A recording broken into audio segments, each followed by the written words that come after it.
اعلیٰ حضرت ہماری جان ہے، اعلیٰ حضرت ہماری بیاں ہو کس زبان سے مرتبہ صدیق اکبر کا، بیاں ہو کس زبان سے مرتبہ صدیق اکبر کا، ہے یار غار محبوب خدا صدیق اکبر کا، بیاں ہو کس زبان سے مرتبہ صدیق اکبر کا، ہے یار غار محبوب خدا صدیق اکبر کا، اور رسول و انبیاء کے بعد جو افضل ہے عالم میں، رسول و انبیاء کے بعد جو افضل ہے عالم میں، یہ عالم میں ہے کس کا مرتبہ صدیق اکبر کا، یہ عالم میں ہے کس کا مرتبہ صدیق اکبر کا۔ حضرات محترم، میں نے حدیث پاک پیش کی، اصحابی کالنجوم بأیہم اقتدیتم اہتدیتم۔ مصطفیٰ فرماتے ہیں میرے صحابی ستاروں کے مانند ہیں، میرے صحابی ستاروں کے مانند ہیں، تو تم میں سے جو لوگ ان کی پیروی کریں گے، ان کی اقتداء کریں گے، نایاب ہو جائیں گے، ہدایت یافتہ ہو جائیں گے، ہدایت پا جائیں گے۔ آپ کہیں گے کہ یہ موضوع صدیق اکبر کا، یہ موضوع میں بتا دوں آپ کو، میں اس لیے شان صدیق اکبر کو اپنا موضوع سخن بنایا، اس لیے کہ ماضی قریب میں ہی یعنی 22 جمادی الاولیٰ کو حضرت صدیق اکبر رضی اللہ تعالیٰ عنہ کا یوم وصال تھا، لہذا ہمارا یہ فریضہ اور یہ محبت کا یہ بھی ایک تقاضا ہے کہ صدیق اکبر کی شان میں خراج عقیدت پیش کیا جائے۔ اس لیے اسی غرض سے میں نے اپنی تقریر کا موضوع شان صدیق اکبر رکھا ہے، صدیق اکبر کی شان کو میں آپ کے سامنے پیش کروں گا۔ پہلے آپ سمجھیے کہ صدیق اکبر ہے کون۔ صدیق اکبر رضی اللہ تعالی عنہ آپ کی ولادت باسعادت، رسول کائنات صلی اللہ علیہ وسلم کی ولادت باسعادت سے 2 سال تقریباً 2 سال 6 مہینے بعد مکۃ المکرمہ میں ہوئی، اور آپ کا نام عبداللہ ہے، اور آپ کے والد کا نام ابو قحافہ، اور آپ کی والدہ کا نام سلمہ ہے، اور آپ 2 مشہور و معروف لقب سے بھی نوازے گئے، یعنی صدیق اور عتیق، یہ 2 مشہور لقب سے بھی آپ نوازے گئے۔ اب صدیق اکبر رضی اللہ تعالیٰ عنہ کو صدیق لقب کیسے ملا؟ یعنی پہلے آپ یوں سمجھیں کہ عتیق لقب عتیق کیوں کہا جاتا ہے، تو میں اس کی وجہ پہلے بیان فرماؤں کہ صدیق اکبر کو عتیق کیوں کہتے ہیں۔ حضرت ام المومنین، مومنوں کی ماں حضرت عائشہ صدیقہ رضی اللہ تعالی عنہ ارشاد فرماتی ہے کہ ایک مرتبہ میں مکان میں تھی اور کبار صحابہ کرام صحن میں تھے، اور ہمارے درمیان ایک پردہ حائل تھا، ایک پردہ پڑا ہوا تھا، تو اتنے میں میرے والد محترم یعنی صدیق اکبر رضی اللہ تعالی عنہ اس پردے کے بعد یعنی تشریف لائے، تو رسول کائنات صلی اللہ علیہ وسلم برجستہ ارشاد فرمانے لگے کہ جسے عتیق من النار کو دیکھنا ہے، جسے جہنم کی آگ سے آزاد شدہ شخص کو دیکھنا ہے، عتیق من النار کو دیکھنا ہے، وہ صدیق اکبر کو دیکھ لے۔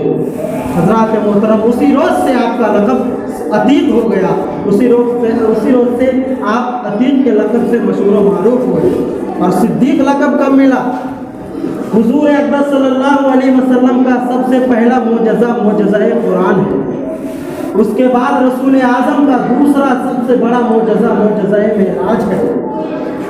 حضرات محترم، تو شب معراج کے بعد معراج میں جو واقعات رونما ہوئے، تو اس کی تصدیق سب سے پہلے اگر کسی نے فرمائی تو ابو بکر صدیق نے تصدیق کی۔ اس لیے علماء کرام فرماتے ہیں فَبِذَلِكَ يُسَمَّى بِالصِّدِّيقِ، اس لیے آپ کو صدیق کے نام سے موسوم کیا جانے لگا، اور آپ کو اس لیے صدیق بھی کہا جانے لگا۔ اور صدیق اکبر کے ایمان لانے کا ایمان افروز واقعہ اس قدر بیان فرماتے ہیں، آپ یوں سماعت کریں کہ صدیق اکبر، میں آپ کے سامنے صدیق اکبر کے ایمان لانے کا ایمان افروز واقعہ پیش کروں، توجہ سے سنیے گا۔